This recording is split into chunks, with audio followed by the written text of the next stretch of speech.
An ex-girlfriend of Sean Diddy Combs back on the stand today, giving graphic and disturbing testimony in the sex trafficking racketeering trial against the rap mogul using the pseudonym Jane. She's testifying she was forced into drug-fueled sexual encounters with male prostitutes that could last for days. Comes after jurors actually heard recordings of Combs' voice for the very first time. Prosecutors played 3 recordings allegedly sent from Combs to Jane. Here's a portion of one of them. I'm single, I could do whatever I want to, but I didn't. You're straight flipping out on me, and I told you that you had one more time to do this. Flipping out on me because somebody came to work out with me at my house. You're nuts. So be sad, go crazy, do whatever you want to do.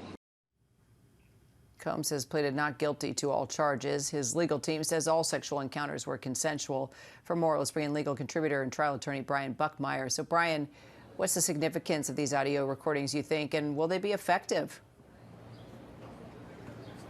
So, Kira, for the most part, we've been hearing, whether it be AUSA Comey, the lead prosecutor in the case, and Jane reading text messages, but we're also hearing, as you played, some of the audio clips, whether it be audio notes that Sean Combs left for Jane, or if it was a recording, actually, I think 2 of them, actually, recording of Sean Combs talking to Jane close in time to when the Cassie civil lawsuit came out. And what I think it does is it gives color to the argument that the government's making here that Sean Combs is either love bombing Jane or attempting to reach out to her at a time that he knows law enforcement is looking to indict him on the charges he's facing now, to kind of do damage control, make sure that she understands that this relationship was consensual, that this is something they both wanted to do, highlighting that she was getting many of these entertainers or male escorts. And so I think for the government, this is very helpful for their case.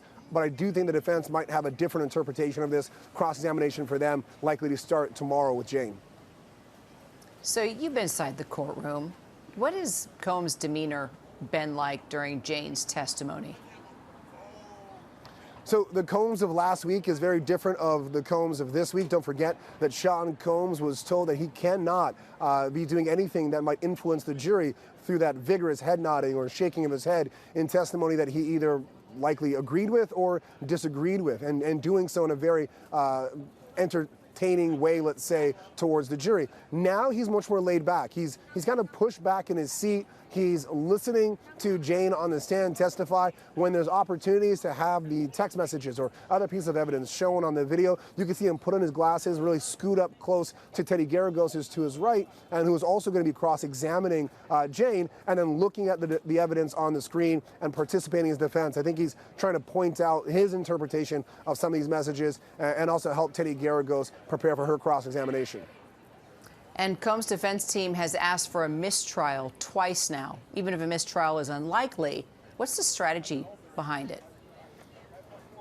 So there are 2 reasons why you would ask for a mistrial in any sense. The first being that perhaps they could stack up on each other. One individual mistrial argument might not be the one to have this case fall apart or fall in favor for the defense, but if there are multiple issues, a judge may second guess the 3rd, 4th, 5th mistrial application and may actually grant it. The other and probably more likely reason is if Sean Combs is convicted of any or all of the crimes, when they go to appeal, they want to make sure they what's called preserve the issue. Because if they don't raise the issue of mistrial during the trial phase, they will not be able to raise it at the appellate stage.